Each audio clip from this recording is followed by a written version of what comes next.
till my trash truck pulls up.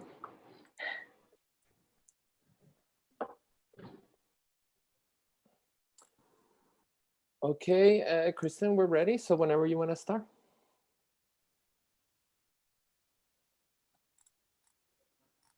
Great. Hello, everyone. We're so excited to welcome you all today to our final lunch lecture of the fall programming series.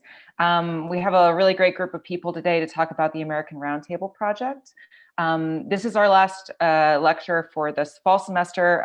Look out for some additional public programs in the spring. I do want to say that we have all of our previous programming, the lectures that we've had so far this semester. Most of them are hosted up on our YouTube channel. So Killian's got the link up on the screen right now, but you can go to our website and find the links there to link to all of our previous videos. So if you missed one of these, if this is your first time here and you'd like to check out our previous programming, please do check out our new website. So with that, I'm actually going to introduce our moderator for today, Nick Anderson. Nick is the project director of the American Roundtable project and part of the Architectural League of New York. So we're really excited to have Nick here as our moderator today. Thank you so much, Nick. Thank you, Kristen. Good afternoon, everyone. My name is Nick Anderson, and as Kristen said, I'm the project director for American Roundtable, a new initiative of the Architectural League.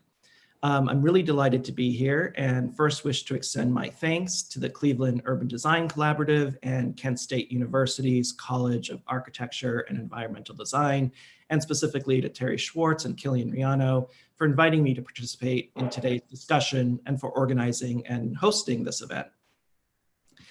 The presenters you'll be hearing from today are all participants in the Architectural League's American Roundtable, which is an attempt to bring together on-the-ground perspectives on the condition of small to mid-sized American communities and to discuss what they need to thrive going forward. The goal of today's program is twofold. First, the work explored in these three reports can be seen as a series of case studies on how communities are rethinking their relationships to the land, specifically the ways in which designers and others might reframe land as a resource, moving beyond extraction and as sites for heavy industry or industrial farming to more equitable and inclusive, environmentally sensitive, and economically sustainable models. Second, we hope today's presentations will serve as teasers for the full reports soon to be published by American Roundtable. Before I turn it over to the three presenting teams, I'd like to share a bit more about the American Roundtable project. The initiative arose out of discussions following the last election and the sense that the condition and needs and desires of communities across the United States are more diverse and complicated than might be understood. And that this understanding is highly dependent on who is doing the looking and listening, who they are seeing or hearing, or for that matter, who they are not seeing or hearing.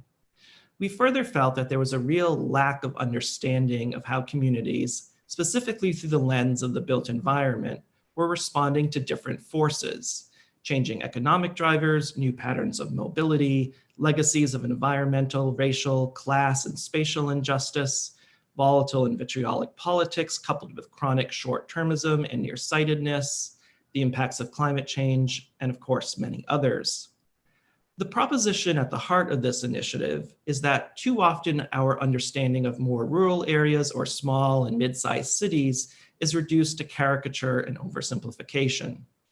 So the hope for American Roundtable is to highlight in all their complexity and nuance, communities too often overlooked, and to provide platforms for individuals and organizations to share their stories and work imagining, understanding, and improving their local built environments. A bit more on the process of the initiative. Last November, we released a national call inviting teams to submit proposals exploring a community through 5 topic areas: public space, health, work and economy, infrastructure, and environment. At least one person on the editorial team needed to be either a designer or design historian. We encouraged people to think creatively about how stories and report features might be told through different media. And we further looked highly upon proposals that really emphasized local voices and had true connections to the communities. We received 125 proposals from 40 states and territories, and a jury selected 9 to be developed, work that was done over the course of 2020. We are planning to begin digital publication of the reports in December on archleague.org, and printed booklet publications will be available in March. In addition to the 3 communities and reports you will hear from today, reports have been developed looking at Africatown, Alabama, which is just outside Mobile, Brownsville, Texas, the Cheyenne River Reservation in South Dakota, the Lower Rio Grande Valley in New Mexico, Maine's River Valley region, which is centered on the small mill town of Rumford, and South Beach, Washington, an area on its Pacific coast around the port of Aberdeen. If you have any additional thoughts or questions about American Roundtable, please email americanroundtable@archleague.org. I also want to acknowledge that American Roundtable has been made possible in part by the National Endowment for the Arts, and additional support has been provided by the Graham Foundation for Advanced Studies in the Fine Arts. So the agenda for today will be 3 short presentations, followed by a moderated conversation, and then some time for Q&As. You can add your questions to the chat feature in Zoom, and we will get to those hopefully at the end, depending on time. We are planning to move directly from one presentation to the next, and we'll be foregoing longer formal introductions. You can read more about the teams on the CUDC's website. First up will be Joey Swerdlin, who along with Morgan Aguilard and Norrin Sanford served as the editors for the report looking at the Lumbee River region of North Carolina. He will be joined by contributor Devon Goodwin of the Sandhill Ags Innovation Center. Following will be Nina Chase, co-founder of the Pittsburgh-based landscape architecture practice Merritt Chase, who will discuss her report on a number of towns across West Virginia. And we will conclude with the CUDC's own Killian Riano, who along with one of his contributors, Matt Martin, executive director of the Trumbull Neighborhood Partnership, will discuss the CUDC's report on the Youngstown, Warren, Lordstown region of Ohio. So it is my great pleasure now to turn things over to Joey to start things off. Thank you, Nick. And thank you to Killian and the CUDC for hosting this event, and of course to the Architectural League for supporting all of these roundtable reports. Appreciate that. I was joined, as Nick mentioned, with the editing of this report by Morgan Aguilard, one of my partners at Group Project, as well as Norrin Sanford, the executive director of Growing Change, and kind of the linchpin that linked all of the contributors to this report. I don't see actually the screen right now, so let me get over there to make sure that we're on the right. Right now we're in the first image. We should be. Does everyone see that? Okay. The North Carolina, South Carolina diagram. Okay, perfect. Okay, you can switch to the next slide. Growing Change is a youth-led nonprofit that is working to flip a decommissioned prison, work camp prison, into a cultural center and a farm. The particular prison that they are transforming is representative of a large class of prisons in North Carolina that were originally operated by the Department of Transportation, since they incarcerated the chain gangs that built much of the early road and rail infrastructure from the turn of the 20th century. Next slide. Under the lens of this discussion of land as resource, I think one idea that this report has highlighted is that the land has always served as a resource, first to the ancestors of the present-day Lumbee tribe, who were eventually driven out to the least fruitful parts of the region. But those that are closest to the land often receive the least benefit from it, and in most cases, the smallest portion of the profit that this resource generates. Historically in this region, this was seen in the system of slavery that built a thriving economy on the backs of enslaved laborers who were forced to work without receiving the dignity of being recognized as human. Eventually, this gave birth to the carceral system, in some cases in North Carolina, where re-enslaved freedmen were forced to work again on the land through the chain gangs. Mass incarceration, of course, continues today, and the disconnect between proximity to land and the benefit from the land remains intact. Next slide. Though the soil is rich for farming in Robeson and Scotland counties, where this report is rooted, These communities face some of the highest rates of poverty, unemployment, and crime in the entire state. And most people live in food deserts without easy access to fresh food, in spite of being surrounded by farmland. The contributors, next slide. The contributors of this report all grapple with different aspects of these challenges through their own theories of change. Many of them are actively working to redirect the resources that the land provides to communities who are in direct contact to the land, instead of the mass industries and their CEOs that dominate the landscape. Each of the 10 contributors brings a unique perspective from their own discipline and expertise. I, of course, strongly recommend reading about each of these incredible people when this report is published in the coming months. But today I'm honored that we're joined by Devon Goodwin, who will speak about his experience as a farmer and an advocate for other young farmers, especially Black farmers, and how he practices maintaining a notion of stewardship with how he works with the land and shares the resource that it provides with his community, but still ensures that his family's future is secure through the act of land ownership. So with that, I'd like to turn it over to Devon. Yeah, thanks for having me. I really appreciate this opportunity. And when my journey in farming is a lot different than most. I'm a first generational farmer from Pittsburgh, Pennsylvania. And this picture that you see in front of you is how my farming journey got started. I served in the Army for 6.5 years. And this is the truck that I got blown up in August 31st, 2010. This is kind of the kickoff. And I know you look at the picture and it looks really bad, but there's a lot that good that came out of that. From this explosion, I was on the track that, I wanted to get a PhD in botany and travel the world. And when this bomb went off, it shook everything up. And it really, after, waking back up in Germany, things were different for me. I wanted to figure out, how do I go from, serving my country to having this eager to still serve, and what role does that play in my future? Next slide. And so farming became that journey, and one thing that farming led for me, it became my therapeutic tool. After obviously coming back from a horrific accident like I did, I was lost. Life wasn't the same, and I needed to figure out, how do I get back on my feet as quickly as possible? And I found that through farming. Farming, I really believe that when you touch the soil, it does something to you. I think there's a connection between humans and the soil that is not just therapeutic, but it's a homing kind of mechanism in my experience. Next slide. And so when I looked at farming, it was one of those things that I obviously come from Pittsburgh, Pennsylvania. Growing up, I didn't, we've been removed from the farm for about 2 generations now. And so I had to figure out, okay, how do I own land when I don't have any assets, have student loan debt, don't have any capital, don't have any family ties to the land? And so it became this quest on, this model of ownership versus stewardship. And next slide. And when the community that I serve, they kind of helped me from day one. I don't think I'll be here talking in front of you if my community wouldn't have rallied around me.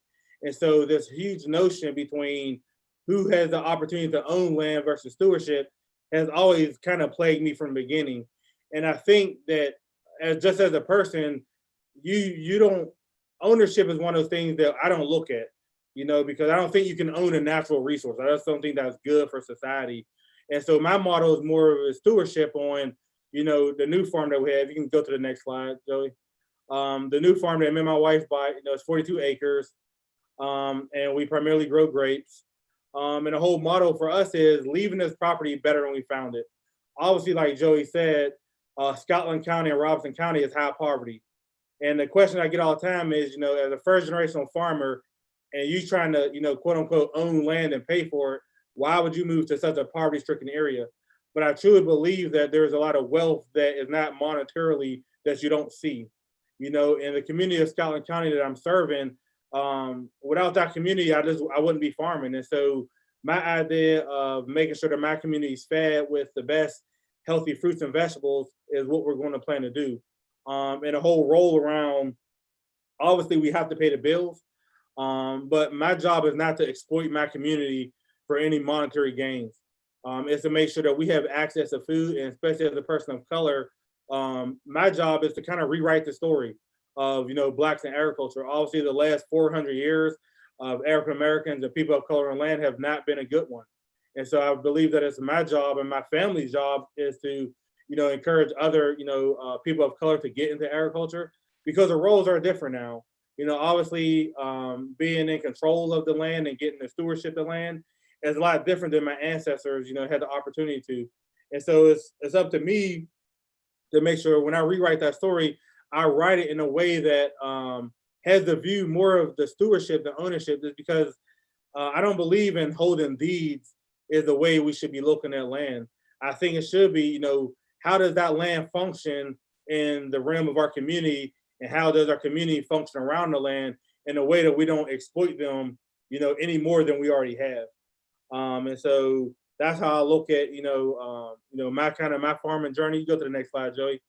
And I think it's important as we look at, you know, obviously being a person of color and getting to set the example now in Scotland County, is something that, you know, me and my family, you know, are grateful that we have the opportunity to do. So I thank you for, you know, giving us the opportunity to kind of share my viewpoint on, you know, the differences between, you know, stewardship and ownership.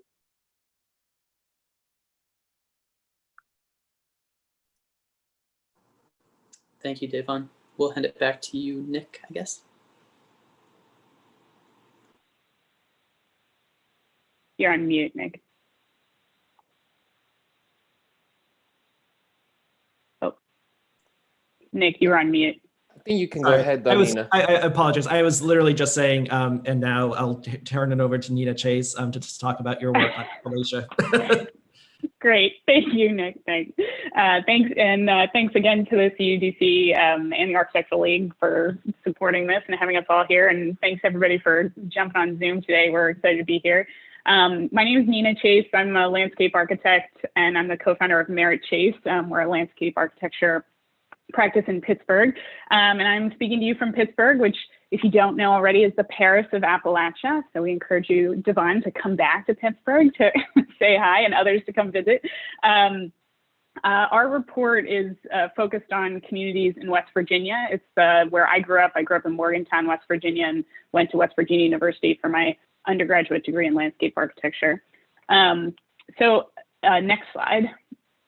I wanted to start with an excerpt from a letter written by Ann Pancake, who's a resident of West Virginia, and she's an author.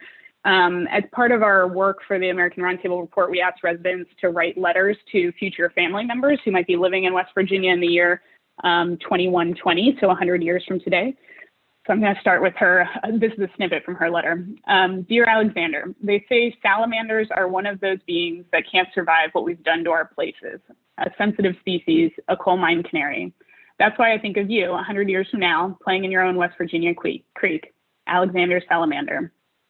After 2020, the whole country upended. You'll learn that history soon if you don't know it yet. By the time Jack's son, your grandfather, finished school in 2050, West Virginia was a better place to make a life than California was. You see, what happened here first eventually happened everywhere else. And because we had so much practice with things falling apart, West Virginians, through it all, held on to their best qualities: decency, integrity, kindness, generosity. So our hope was that by asking and inviting folks from West Virginia who currently live there or have lived there in the past to write letters to future family members, they'd be inspired and given kind of a mental freedom to envision an alternative future for the state. And we did this because part of our job as designers of the built world is to really imagine futures. And as landscape architects, we work to imagine future landscapes, outdoor spaces and public spaces. And often that involves really changing public perception and building momentum for investment in landscapes or land-based projects. Next slide. And so the goal for our American Roundtable report has been really to build momentum for an alternative land-based future in West Virginia, a future that for communities could reframe the value of land. In the past and in the present, in many places across the state, land is really valued as a natural resource to exploit and extract. But there's a growing movement from within the state to really value land for different purposes, for its beauty, for its tourism potential, for its potential to create jobs, and even for its climate change mitigation possibilities. I don't know how many people on this call have been to West Virginia or know anything about West Virginia. If we were in person, I'd ask you to raise your hand. But for those who are familiar with it and maybe aren't, it's worth noting that West Virginia is really defined by its land. The state's hills and the hollers, the valleys, the rivers, the creeks, and the forests, these are all landscapes that have been deeply embedded in the culture of communities for generations. But it's the kind of accumulated depletion of these natural resources that has really perpetuated over the years a cycle of boom and bust that has left the state in a state of decline in many places, and it's been hard for the next generation to really define what happens next. So we posited, what if in our report, what if this kind of shared generational reverence for land was leveraged instead towards planning and designing new relationships with the state's natural resources and beauty, so that, you know, when you look at the history of West Virginia, the state itself once harbored the most diverse forest ecosystems in the country. And so couldn't we have this happen again? And West Virginia's landscapes could become its greatest asset, but in a completely different way than how it's being used today. So next slide. So for our report, we aim to build momentum in this way in two ways. So our report was divided into two, the first part being where we visualized and kind of dove into inspirational alternative futures, and we put together a series of renderings, like one you can see on the left. And these are futures that don't exist yet, but we think could potentially happen. And then on the second half of the report, the image on the right, we worked with an incredible contributor team, who I'll talk a little bit more about in a second, to document existing emerging land-based projects that are currently operating in the state as sort of a catalog of inspirational projects. And these projects included new forms of infrastructure, recreational landscapes, some reforestation initiatives, urban agriculture, and renovated public spaces. Oh, looks like we lost. Do you want me to share my screen? Yeah.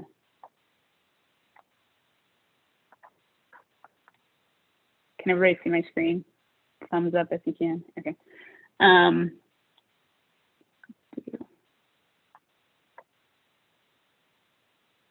So our report had these two features to it. So I'm going to go through just kind of at a high level, as Nick mentioned, as a teaser for the full report. But the alternative futures half of our report was really developed and inspired by the collective input from West Virginians. And as I mentioned at the beginning, we invited folks to kind of think about alternative futures by writing letters to future family members. And this is kind of a snapshot of some of those letters on the screen, but these letters really offered a glimpse into the collective hopes and dreams of folks who are in West Virginia today. And some of those things included a post-carbon future. Some of those included clean streams of salamanders, statewide passenger trail networks. We had some people talk about solar and nuclear energy jobs that their future grandchildren had. We had fertile soil for homegrown produce, well-funded public healthcare systems, and recreational tourism to rival the Rockies, which someday I hope people think about West Virginia as the Colorado of the East. So we hope you can come and visit and check out everything it has to offer. And then with all of that input, we as the designers came to the table and were able to really envision a series of graphics to help show what these futures could look like, and are thinking about these graphics as kind of a tool to start conversation with people across the state about what the potential is here for landscapes, beyond just an extraction and exploitation kind of path that we've had. And so some of these things we were thinking about how we could really productively layer landscape uses together. In the top image, you have a ATV trail that's also kind of cutting through a reforestation initiative on a reclaimed mine site. Or in the middle image, we have hiking trails that are strategically linked up across the state. There's lots of great hiking, but thinking about it more as a system that could link farms and towns together and provide opportunities for foraging and hunting. Or in the bottom image, thinking about rail to trail conversions that run parallel to river recreation and creating really beautiful public spaces for people to enjoy these places together. And in the distance in that one, you can see a solar farm on a hillside. So thinking about energy generation, both locally, but thinking about how you could export that nationally.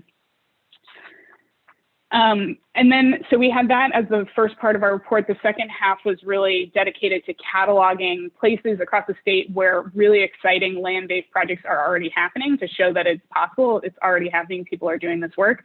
And we worked with an incredible all-woman team of Appalachian documentarians who, through a variety of means of mediums,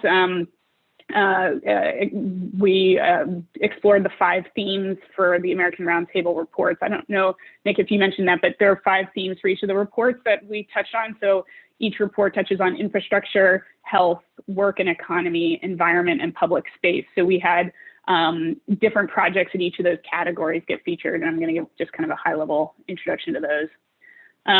And through those themes, we were able to compile this work together and profile projects all across the state. So here you can see where all those projects are that we have documented in a variety of ways. We have written content, maps, video, we have photography work, but all projects that are across the state highlighting a number of themes. Some reoccurring themes that kind of came out included historic exploitation of communities, land reclamation, Appalachian identity, recreation, food justice, job creation, and also youth education.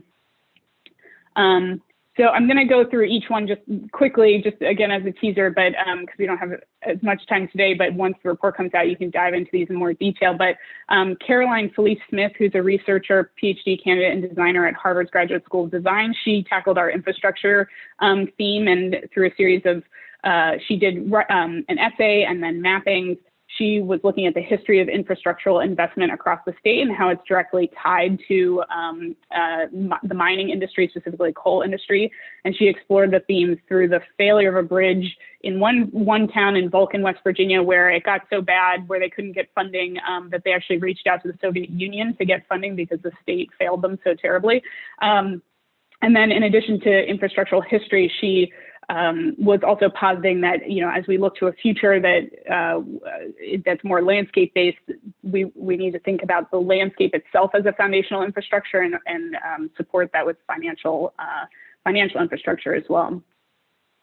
Elaine McMillan Sheldon, she's a Oscar-nominated Emmy Award-winning videographer who did a short documentary film. This doesn't have any sound, so don't worry if you don't hear it, but she was addressing public health and showcasing the work of a West Virginia University public health researcher who is advocating for longer-term sustained investment in outdoor recreation structured for kids in order to really improve public health outcomes and lower rates of drug use across the state. The opioid epidemic has particularly hit West Virginia hard. So her video featured this West Virginia researcher's work and really highlights the promise of the natural beauty and outdoor recreation potential across the state. Brittany Patterson, who's a West Virginia public radio journalist, she, through writing and audio interviews, profiled 3 experimental land-based ventures that have provided both economic benefit, but also new work opportunities across the state. So the Cheat River Restoration Project, the Spruce Forest Restoration Project, and then the Turn Row Appalachian Farm Collective. These are all projects that have provided outlets for recreational tourism, for climate change mitigation, and then sustainable agriculture systems. And then Rebecca Kiger, she's a photographer in Wheeling, West Virginia. She profiled the Grow Ohio Valley initiative, which has become a really powerful regional model for urban agriculture. And then myself and my team at Merritt Chase, we focused on public space and offered multiple perspectives on at kind of 3 different scales, large, medium, small, how public space has been utilized throughout the state and in kind of new ways of thinking about preservation and conservation, some of those historic, some of those new, multi-county efforts to get ATV trail systems across the state, and then also riverfront park restoration that we worked on in Morgantown, West Virginia. Our hope through all this work is that we, you know, in imagining new landscapes and documenting things that have already been happening, that we're helping build momentum for a new narrative. So when you think of West Virginia, you don't think of the typical stereotypical things that most people think about, and hoping that we're kind of providing a new future that's even more wild and wonderful than what West Virginia is today. So I just wanted to end on this. This is another snippet from a letter one that feels particularly appropriate given the week that we're about to head into. So, dear great-granddaughter, young people, including myself, were leaving the state because there simply weren't a lot of job options at home. But then something changed. The next generation started speaking up. They didn't want to leave. They knew things had to change. They marched in the streets. They started voting for people who fought for West Virginia's future instead of its past. Love you, great-grandma Emily. P.S. The secret family recipe for pepperoni rolls is in the cupboard above the fridge at your mother's home. So I'll end with that and hope everybody gets a pepperoni roll for dinner or lunch today.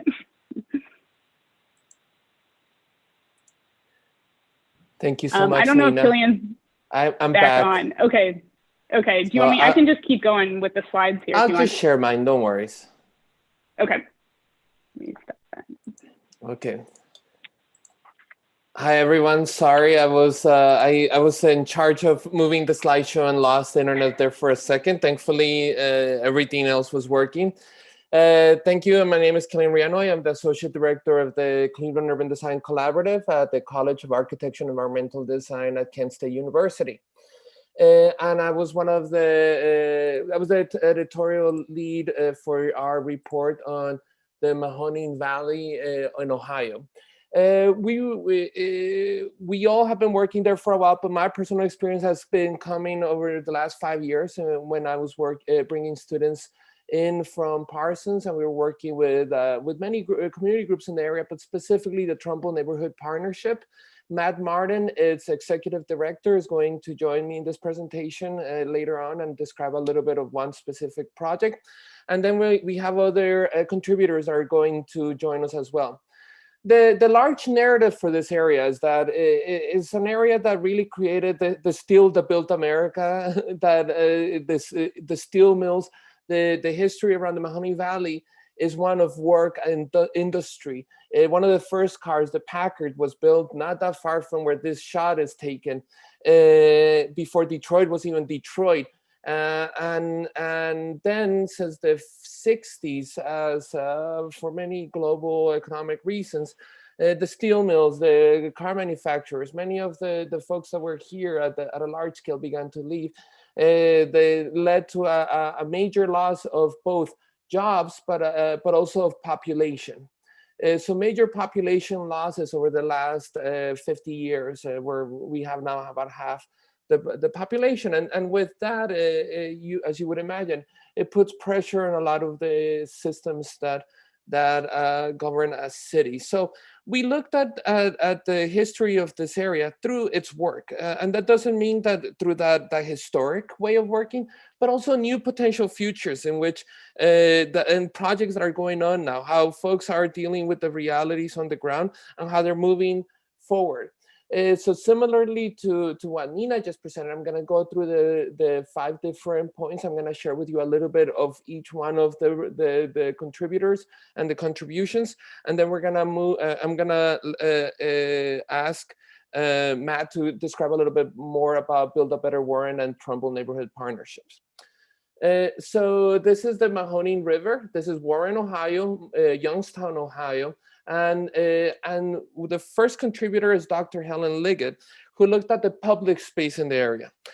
She created a photo essay titled A City Built by Hand, which documents urban public spaces initiated by community residents with the support of the Trumbull Neighborhood Partnership and Youngstown Neighborhood Development Corporation.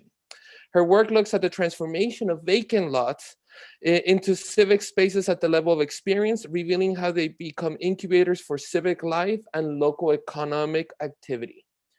So with this one, we're paying attention to how this loss of population, infrastructure, housing, how the folks that are left with those issues, how they're responding to them by creating productive and civic spaces. The next one is the health.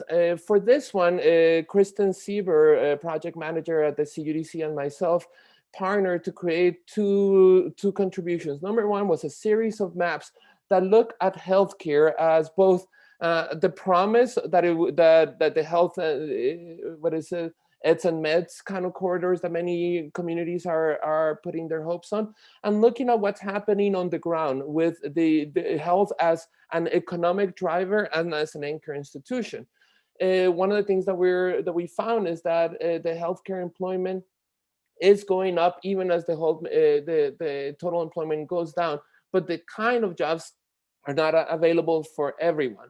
We also were interested in the story that we kept hearing about major anchors and how the consolidation of the health industry is beginning to create less potential health opportunities.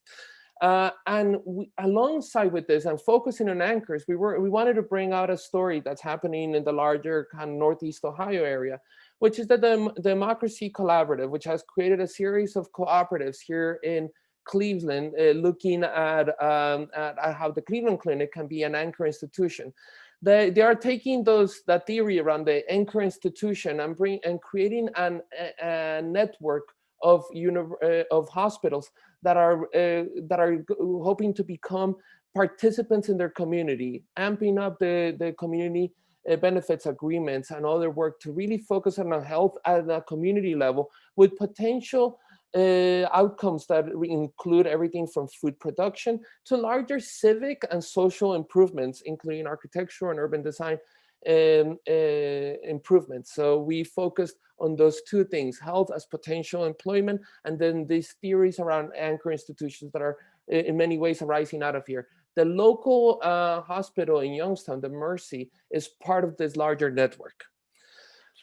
For employment, we did a couple of things, but we really, one of the focuses was an interview with the Build a Better World team. And Matt is gonna go into much more detail into it, but part of the narrative of this is that many of the ways in which this kind of vacancy that's left behind with population loss has left a lot of work that needs to be done. So TMP, instead of going out and hiring folks from other communities and other landscape companies, decided to create a group that really from this community would do the work that it takes to take advantage and maintain the spaces, as well as demolish houses and rebuild houses. We also have an essay from Roy Messing, the executive director of the Ohio Employee Ownership Center at Kent State University, where he talks about the history of cooperatives in this area, including right after, in the 1970s, after the steel mills closed, the local bishop called for a large community meeting in which these kind of cooperative futures were discussed. And as well, the president of the Wien Foundation, one of the largest foundations in this area, an interview with her on what she sees the role as the future and the economic future for her. She very much highlighted projects that need to begin to break down segregation and bring racial equity in terms of community wealth building and lessening the racial wealth gap. Our very own director, Terry Schwartz, wrote our section on infrastructure.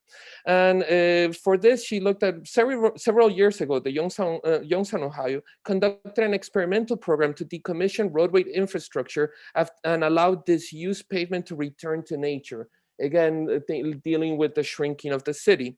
In this section, Terry explored those issues that led to Youngstown Street Decommission Project and the outcomes of this initiative.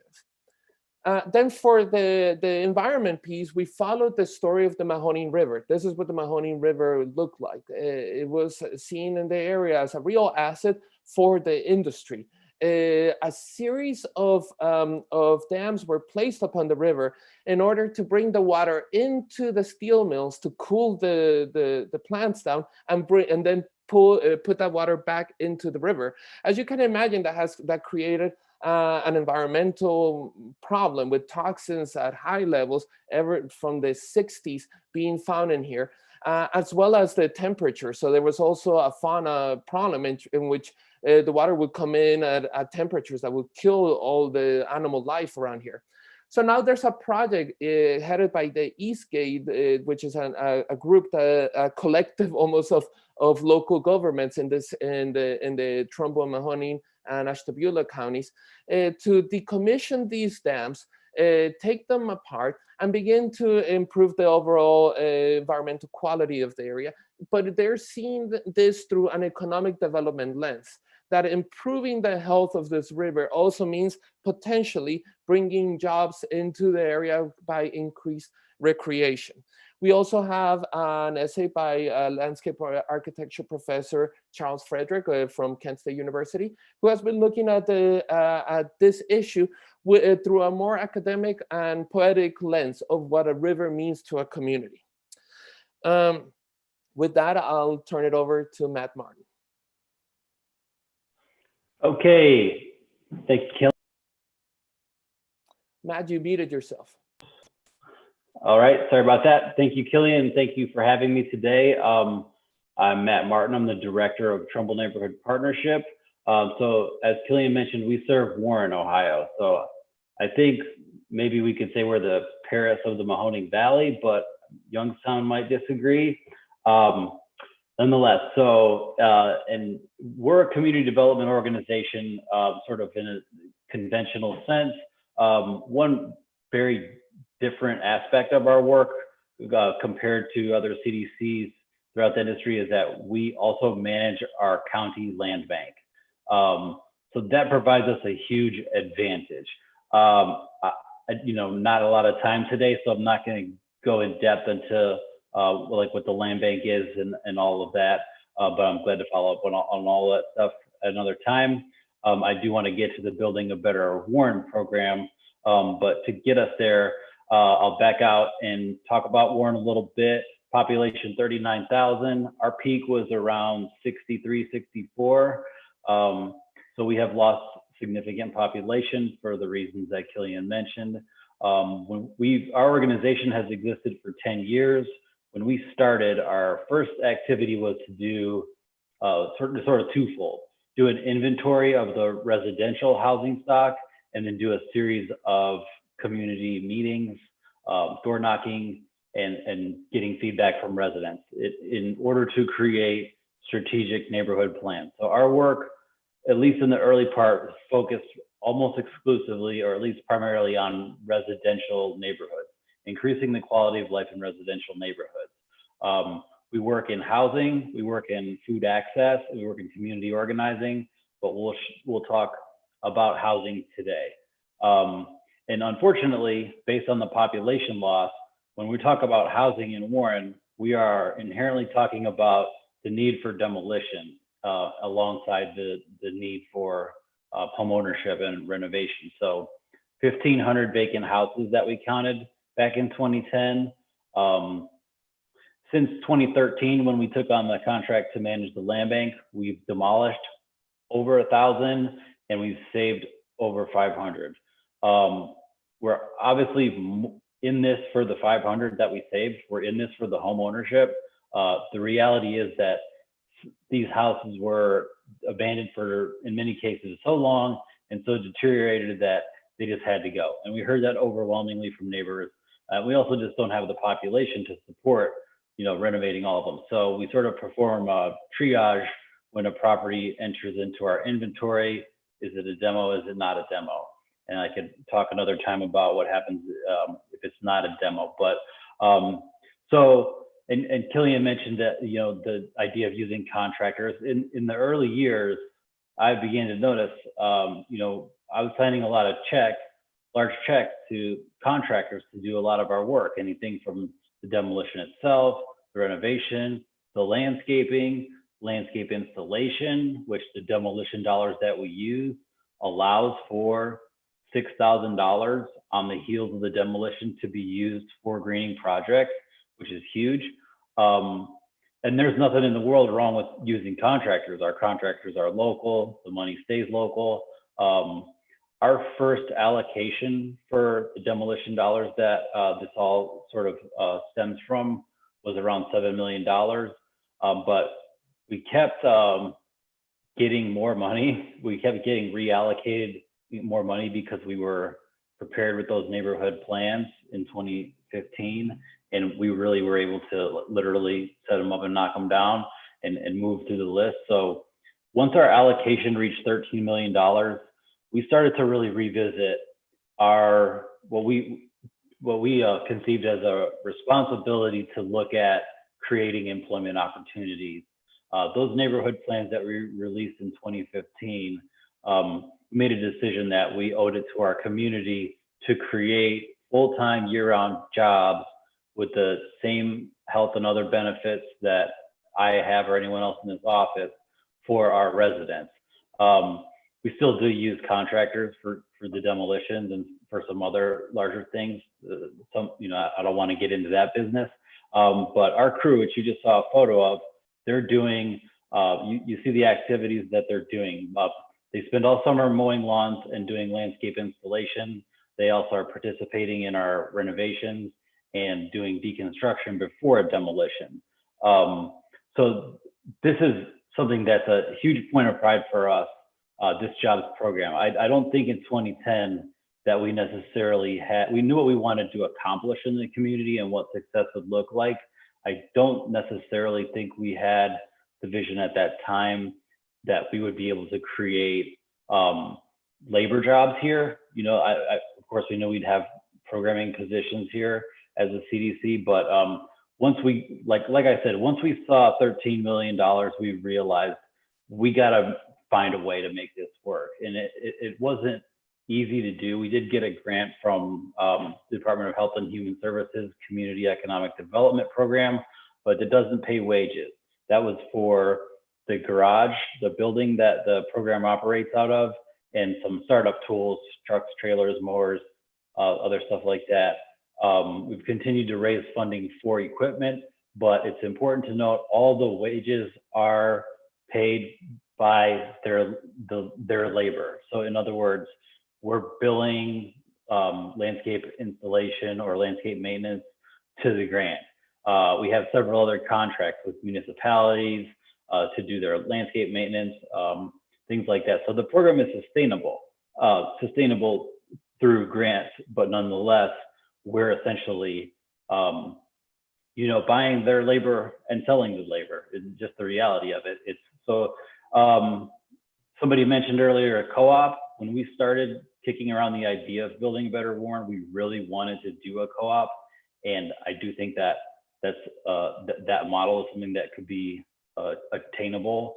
But ultimately, we decided that we wanted to absorb the risk into the nonprofit, and that we weren't quite ready to make that leap yet. But what I would say is all of our guys they're trained up to do a lot more than they were able to do when they started. And if any or all of them were to go start their own company, I think that's success. I view that as a loss of an employee, but also like the creation of a new business. I think that's the point. And we offer wraparound services to that end. So this is the program that we're very proud of. And I think the other thing about it, this is sort of specific to our blight remediation and what we can do around a derelict vacant house, particularly once it's demolished. I'm talking about land use. But this can be scaled up. We can do renovations around the remaining houses. We're pretty much done with the demolition heavy era. A lot of that funding came on the heels of the foreclosure crisis.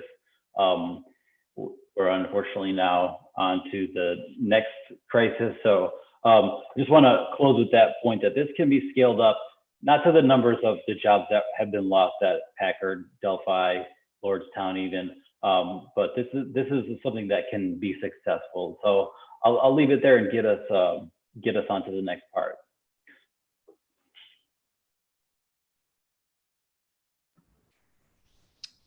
Great.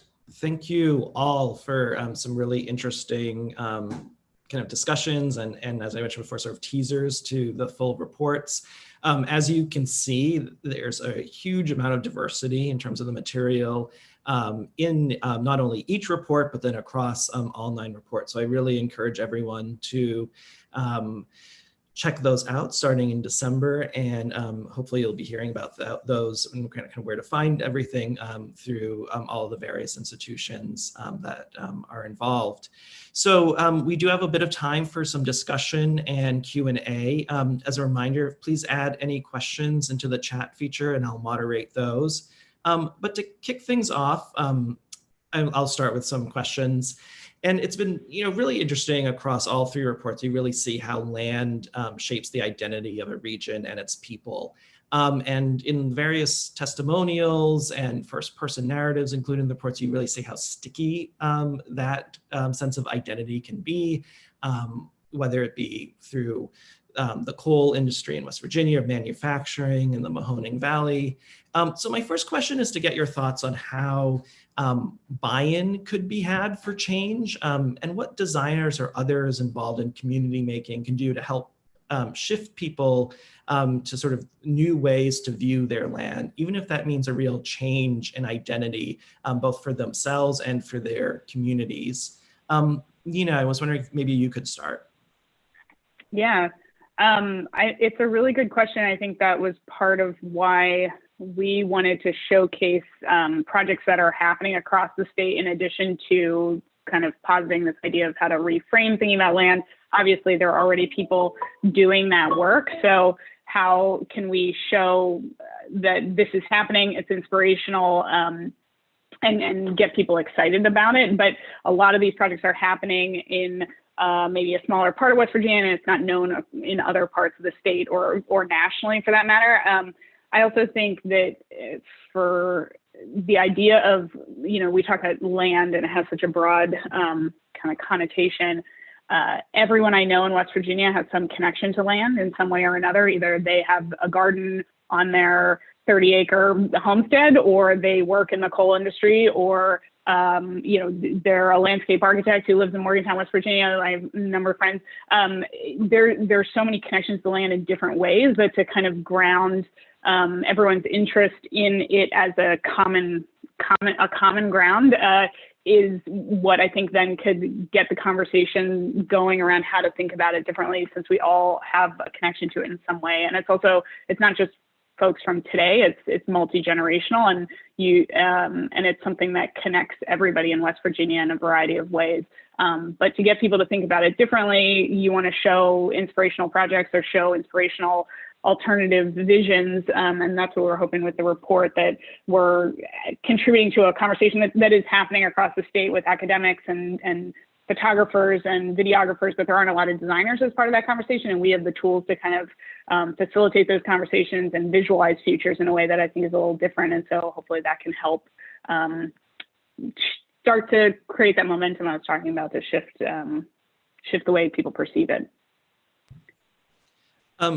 Killian and Matt, I'm wondering if you could kind of pick up on that too. And, I was struck in one of the quotes, actually, I think it was on a slide around the health feature, with that. So the health industry now is developing new jobs, but, a local resident said, oh, but we still identify ourselves as a manufacturing region. So how are you seeing that change happen, and what sorts of tools might people bring to help people make that shift or imagine other futures? Matt, I wonder if you want to start, Anil. Yeah, sure. That's a great question, because there is a very common idea here, particularly folks my age and older, that the answer for our struggles here is that we simply just need to fire these factories back up. That's our identity, that's who we are, and therefore that's what we will be again, and that's sort of end of the story. And I understand that. There was a time when you could quit a job and walk across the street and get a new one by lunch and make twice as much as I make today. But I think that what it starts with is trying to change the narrative about what our area is. We don't mean to say that we disregard older folks, but a lot of our organizing is around younger folks that don't have that attachment to that idea. Not only did their grandparents and parents didn't work in those jobs at this point, we have a generation that's not so attached to that idea. So organizing them around new ideas about what the valley could be and what our economy could look like is sort of more of a clean slate. But I think really nothing shows like success. So whenever we're able to do a project that is different and is successful, that helps us start to try to change the narrative. All I'll share is that I'm going to share quickly a story, which is that in Sunset Park, Brooklyn, we were trying to do a project, a public space project. And basically people were like, nothing hipster. Don't bring coffee shops, places to hang out. Don't bring any of that kind of stuff here. We want to get to work. We want things that work. And it's when I began to realize, quite honestly, that the way we design and the kind of things that we need to design need to the language we use, both literal language, but also design language, needs to be shifting to really understand that people are worried. The same words in Sunset Park are different because there's gentrification, etc., but not that connected to the ones that I have heard of in Warren for many years.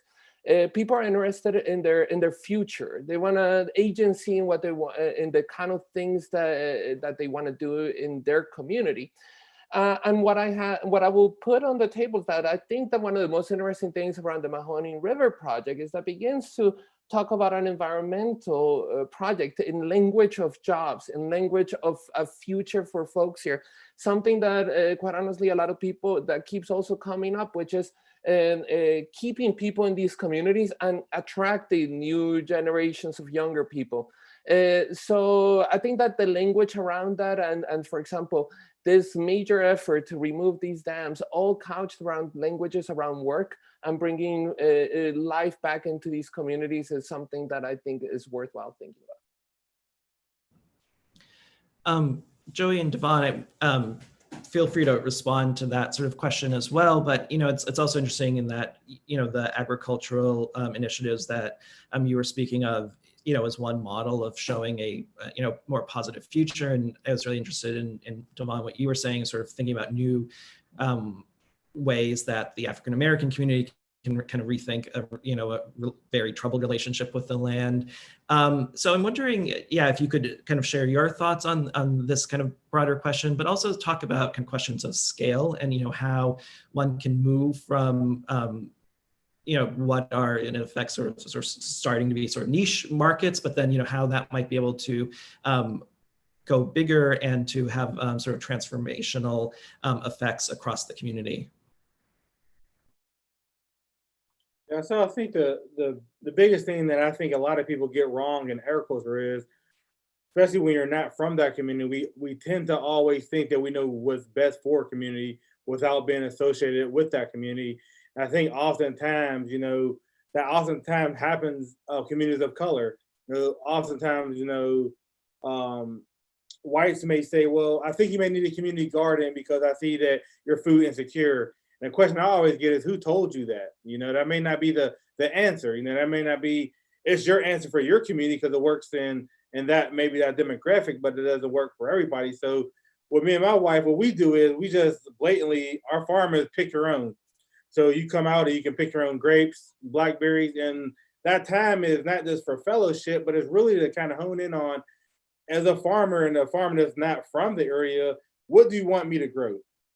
It's not about me saying, okay, I'm gonna grow bok choy because I think it's cool. You need to eat it. Oftentimes I think as young farmers, you're so in the mindset of making money because the profitability may be there, but we don't want to be not in the community and not be a part of it. So we always have that question when people come to the farm of, what do you want this farm to be like? Because I am a foreigner in this community, and I want them to embrace the same ideas of agriculture that I'm going to embrace. And I think oftentimes this conversation of, that's where I think the ownership and stewardship plays a role in.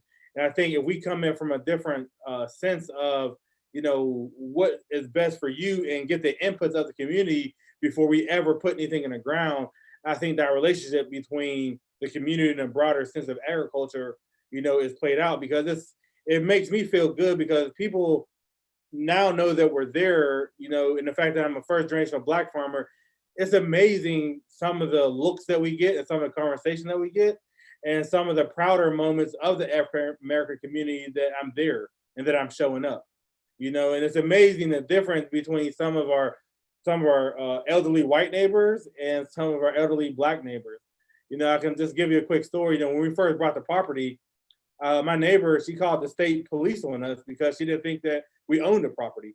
So it's just that thing of like, who has ownership and who's allowed to own what is amazing. And then on the other side of that, you know, people just sometimes just show up at the property and just say, you know, I'm proud that, you know, that you're Black and that you're owning something, and that we can kind of have this conversation, the fact that you look like us and you're able to serve us in a different capacity.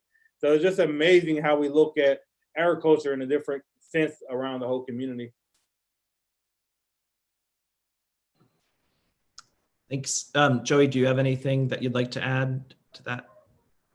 Sure, yeah. I think to Matt's point about really looking to the future generations, I think a lot of the contributors that were involved in the report for North Carolina, especially in this region, were and are focused on that future generation, whether it's Growing Change that works with youth leaders, high school and middle school students who effectively kind of run the operation, or the actual youth leaders themselves who are involved in the report, like Jordan Revels, who is a university student and activist, and has been very active on regional and national kind of pushes, especially against some of the gas pipelines that are running through and proposed for kind of decimating basically indigenous lands. And so I think that kind of emphasis towards what the future can hold, and really putting a lot of energy and resources towards those folks is a tactic for starting to change that longer culture. Killian, Nina, I wanted to sort of follow up on the sort of agriculture kind of conversation with both of you, because in both of your reports, there's examples of agriculture, you know, maybe even urban agriculture, to use an overused term, and, you know, and in places that are not necessarily expected. So I'd be curious to hear a bit more about how you're seeing that, and really a sort of interesting idea that sort of agriculture, and in particular the production of food, is a place of sort of healing and support for communities, and how that again, some sort of imagine sort of better, more inclusive futures for a place. Yeah. Do you mind if I go, Killian? Please.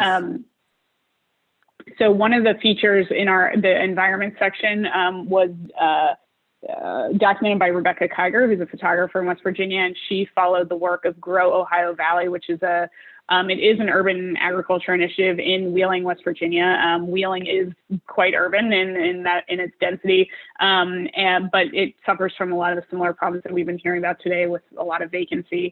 And Wheeling is in the northern panhandle, basically between Ohio and Pennsylvania. So it's in an interesting little snippet of West Virginia that's different than other parts of the state.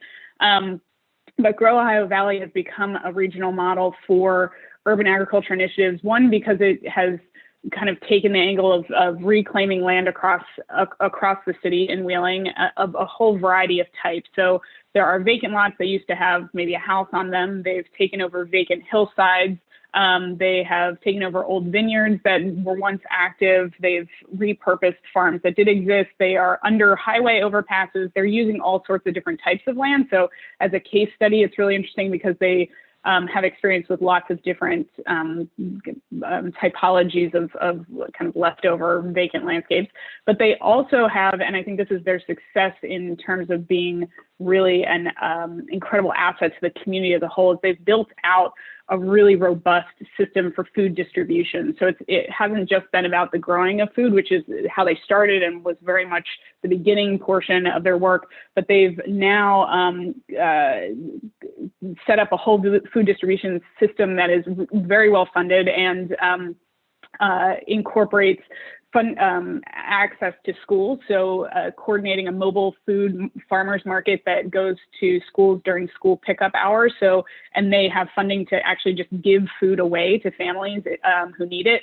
And then they also have built out a public market. It's called the Public Market in Wheeling, West Virginia, that is in downtown Wheeling and is next to the big bus terminal in Wheeling. So anybody who's using the buses for public transportation has very direct, convenient access to the public market, and Grow Ohio Valley then uses their farmed food at the public market, but also sources food from other farms as well. So it started small and has just continued to grow, and they have very, from an urban design standpoint, it's really interesting because they're looking at the anchors and kind of strategizing how best to get food distributed through the schools and through major, public transit hubs. And so it was just the photography that Rebecca did to capture this work is incredible, one, just as a contribution, but then the work that Grow Ohio Valley and the founder, Danny Swan, has been doing is a really great example, and would be good to look at for other places as well.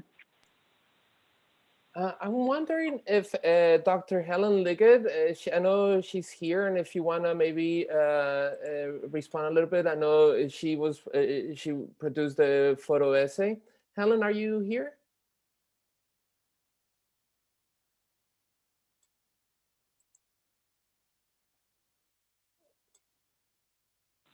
Hello? Hi, Helen. Killian, can you hear me? Yes. I am here, yeah. So I was wondering if you would talk a little bit about some of the farming, urban farming that you had photographed, and some of the programs that you observed. Oh, well, okay. The essay is organized in layers that you had in the slide, going from vacant land to usable public space to community bounty, which was the gardens, and then building a cultural infrastructure. And the reason is because it seemed to me that these sites that I visited were interlinked, so that they would begin with one thing, but then they would expand. And so there's a way in which just that we have a infrastructure of mains and drains, there's also a cultural infrastructure. And so building a city is not different in kind from building a cultural infrastructure. So I think programs that look like they're one thing, if you dig deeper, you find that there's a possibility for these interconnections to develop over time. And that's what I found in the Warren and Youngsville sites that I visited, is that people were constantly cross-referencing me. And so there was, this layered space that kept expanding. I don't know, is that? No, yeah. Thank you so much. And the one thing that I would add is that this also hits back a little bit about what Nina was sharing. One of the cooperatives that I was mentioning that the Democracy Collaborative helped build here in Cleveland is this gigantic employee-owned co-op for these beautiful lettuces. They're for the Cleveland Clinic, these beautiful little things. And one of the things is that greenhouse glows this purple. And for anyone that paid attention to Remco House's Countryside, not that I think it's a great example, but he did talk about that light and that kind of thing. And I keep wondering, for example, how even some of those kind of urban interventions could become more public, if we would have thought of that as a kind of civic gesture. And thank you so much, Helen. Oh, you're welcome. So I know we're almost out of time. And again, if anyone has any questions, please add them to the chat. But I guess I'd like to sort of end with a sort of broad question looking towards the future and to hopefully a better future. All three places have had, significant challenges. I mean, there's, in many places, there's been a withdrawal or a historic lack of capital. There's been, histories of environmental racism and all sorts of racism. As many people have been talking about, just population decline and other things that are really hard to have a turnaround. And I'm curious your thoughts in terms of kind of looking to the future, how designers can kind of work with communities to try and push to that inflection point, and how to try and turn the tide between decline or a management of decline to growth again, or a stability that enables prosperity. Are you seeing that in your community so far, or is it still sort of ameliorative in the work that you see happening?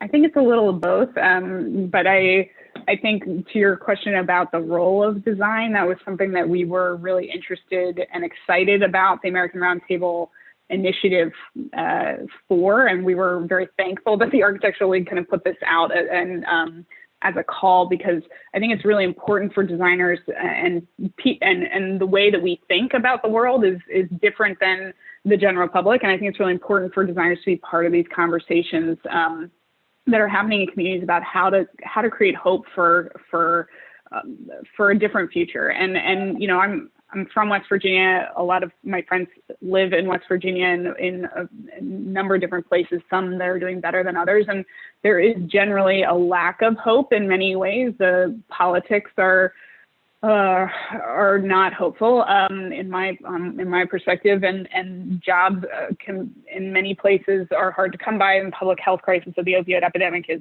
horrific. And so hope is not something that is far and wide. And I think as designers, the fact that what we do is think about the future, and whether we're in academia and we're talking about the future or theorizing about the future, or we're in practice and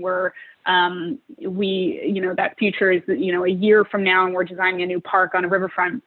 Our role is to think about and visualize futures in a variety of ways, and that is hopeful in and of itself. And I think to be able to provide, even if it might be a little naive or a little far-fetched in some people's minds, to provide visualizations of what a hopeful future could look like, so people can at least see it and know that it's a possibility.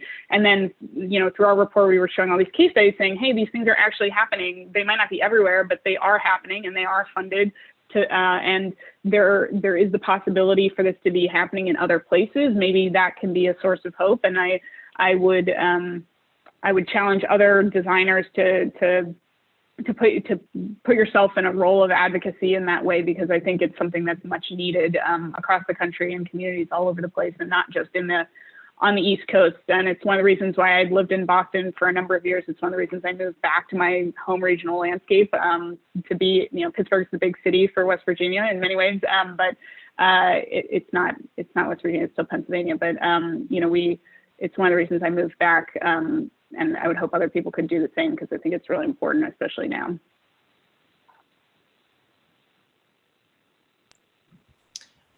We have one question, maybe before we go, from the dean, and he asks, sort of curious about two potential disruptions and how to potentially leverage them.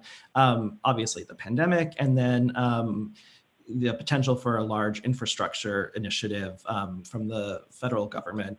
And, are we ready to design our future through what we learned from the pandemic? And how can we at least prevent harm from infrastructure projects, but even better to leverage them?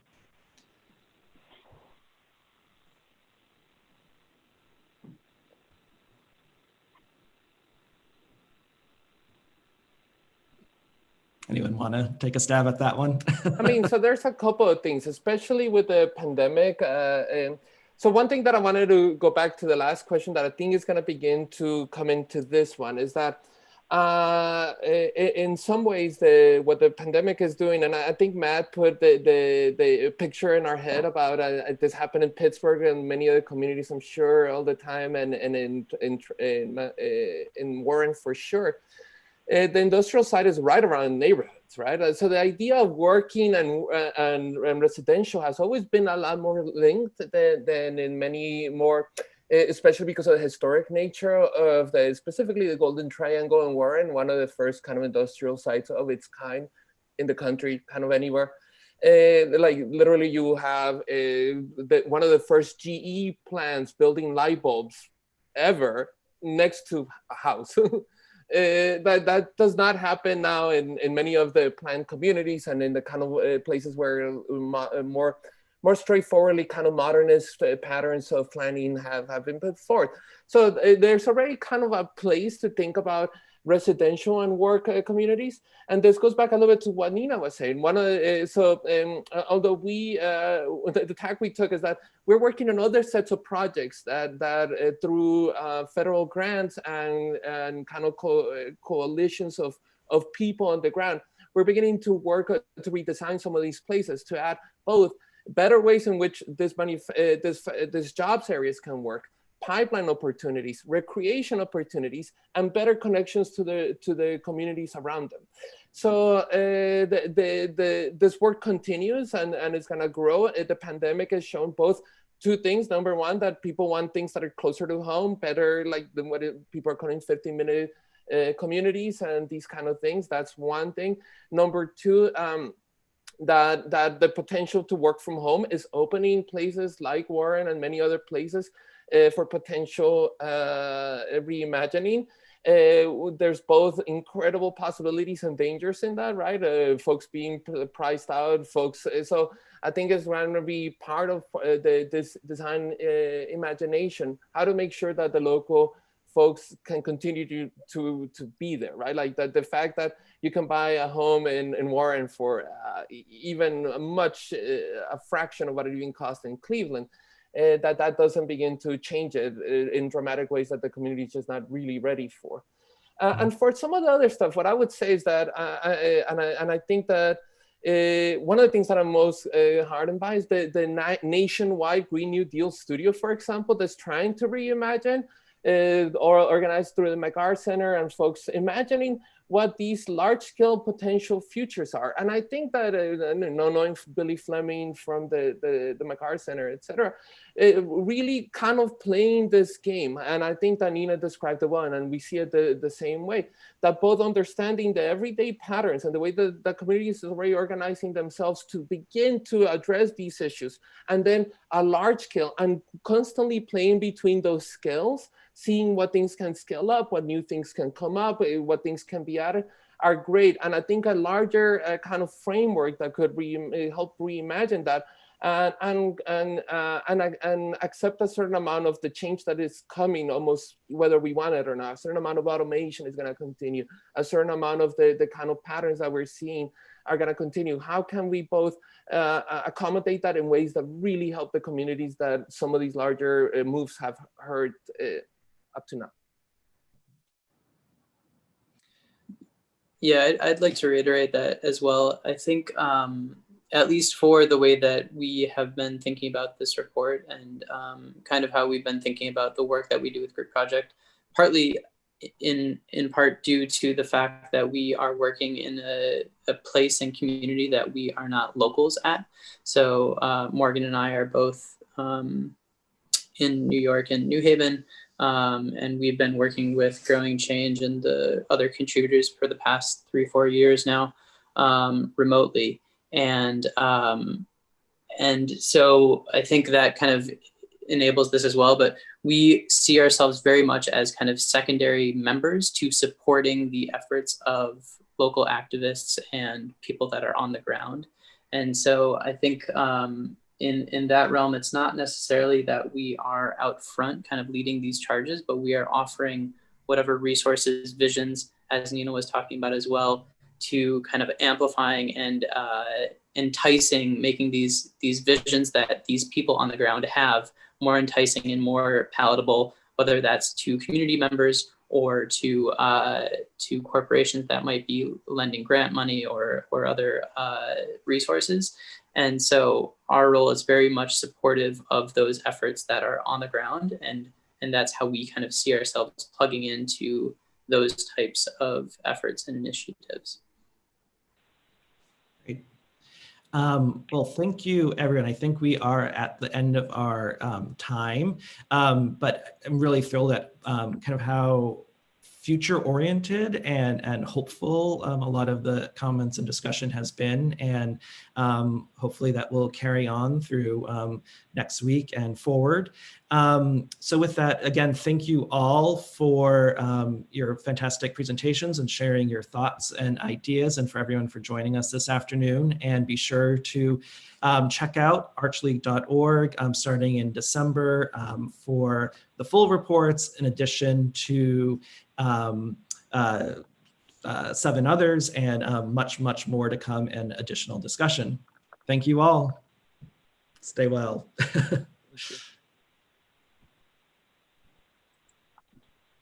Thanks, Killian. Thanks, Nick. Thank you all. Thank you. Thank you, everyone.